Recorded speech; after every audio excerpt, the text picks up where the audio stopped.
Welcome है आपका हमारे YouTube चैनल पर। तो आज की वीडियो में हम आप लोगों को बताने वाले हैं कि ज़िंदगी में कुछ कहानियां ऐसी होती हैं जो वक्त के साथ साथ ख़त्म नहीं होती बल्कि एक मुल्क से दूसरे मुल्क तक पहुंच जाती है। आज सोशल मीडिया पर एक नाम फिर से ज़ेरे बहस है, एक ऐसा नाम जिसकी कहानी कराची की गलियों से निकलकर इंडिया की फिल्मी स्क्रीन तक जा पहुंची। आज हम बात करेंगे रहमान डिकेट की और ये जानने की कोशिश करेंगे कि हकीकत क्या थी और फिल्मों में इसे कैसे दिखाया गया। कराची के कदीम इलाके लियारी में पैदा होने वाले सरदार अब्दुर्रहमान बलोच, जिन्हें रहमान डिकेट के नाम से जाना जाता है, एक आम माहौल में बड़े हुए। बचपन ही से उन्होंने गुर्बत, महरूमी और नाइंसाफी के असरात देखे और ये सब कुछ उनके अंदर बगावत और गुस्सा पैदा करने वाला था। लियारी के हालात, गुर्बत, बेरोजगारी, सियासी मदाखलत और कम्युनिटी के अंदर ताकत की जदोजहद ने उन्हें एक ऐसे रास्ते पर डाल दिया जहां ताकत और खौफ ही जिंदा रहने का जरिया बन गई।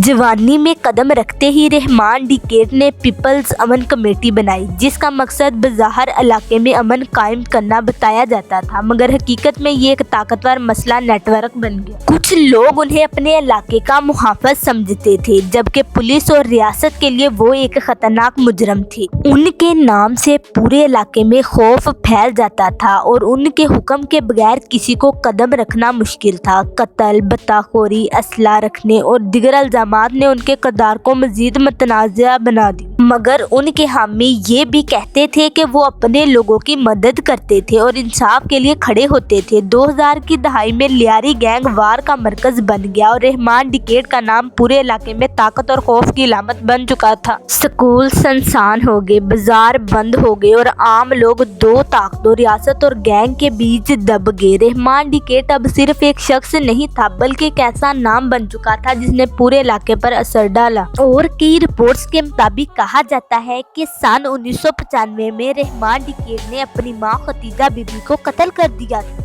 बाज़ रिपोर्ट्स में बताया गया है कि वो इस गैंग की वजह से उन्होंने ये कदम उठाया था क्योंकि उनकी वालदा का ताल्लुक एक मुखालिफ गैंग मेंबर से था, या फिर उनकी वालदा पुलिस मखबर बन चुकी थी जिस पर रहमान ने उन्हें कत्ल कर दिया। ये वाक़या रहमान की इब्तदाई जराइम की जिंदगी का सबसे संगीन मरहला समझा जाता है। अगर ताकत हमेशा कायम नहीं रहती, रियासती अदारों ने आहिस्ता आहिस्ता कार्रवाइयाँ तेज कर दी, पुलिस मुकाबले बढ़ गए और दायरा तंग होता चला गया। फिर 9 अगस्त 2009 को कराची में एक पुलिस मुकाबले में रहमान डिकेट मारे गए। इस दिन लियारी में एक दौर खत्म हो गया, मगर उनकी कहानी वही खत्म नहीं हुई। कई साल बाद इंडिया में बनने वाली फिल्म दुर्नधार में कराची के गैंग वार के पसे मंजर पर एक किरदार दिखाया गया जिसे बहुत से लोगों ने रहमान डिकेट से मुतासर तस्वर किया। फिल्म में ये किरदार एक ऐसे शख्स के तौर पर पेश किया गया जो हालात का मारा हुआ था, जिसने नाइंसाफी के खिलाफ खड़े होने की कोशिश की, मगर ताकत हासिल करते करते खुद उसी निजाम का हिस्सा बन गया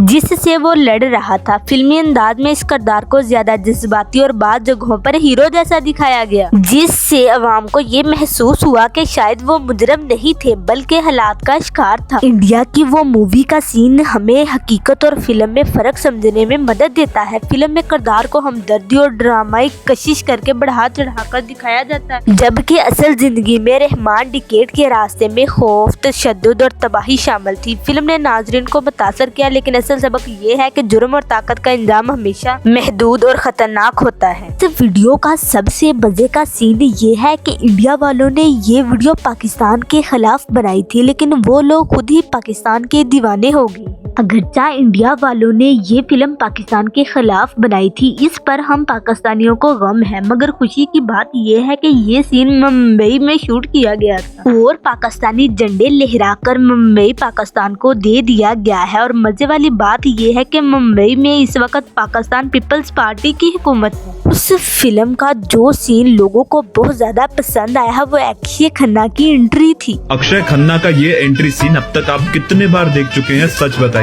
एक ऐसी परफॉर्मेंस जिसने पूरी इंडस्ट्री को हिला कर रख दिया। रहमान डिकेट की जिंदगी और असर रसूख हमें ये सिखाते हैं कि जुर्म कभी हीरो नहीं बनाता और ताकत का इंजाम हमेशा तबाहकुन होता है। ये कहानी ना सिर्फ एक शख्स की है बल्कि पूरे माशरे की है, जहाँ गुर्बत और नाइंसाफी जराइम को जन्म देती है। आज आज बरसों बाद भी उनका नाम सोशल मीडिया, डॉक्यूमेंट्रीज और फिल्मों में जिंदा है। मगर हकीकत और फिल्म की कहानी हमेशा यकसा नहीं होती। फिल्में और कहानियाँ हमें आर्जी तौर पर तो मुतासर कर सकती हैं, मगर असल सबक ज़िंदगी से ही आता है। अगर आपको ये वीडियो पसंद आई है तो इसको लाइक कर देना और चैनल को सब्सक्राइब कर देना।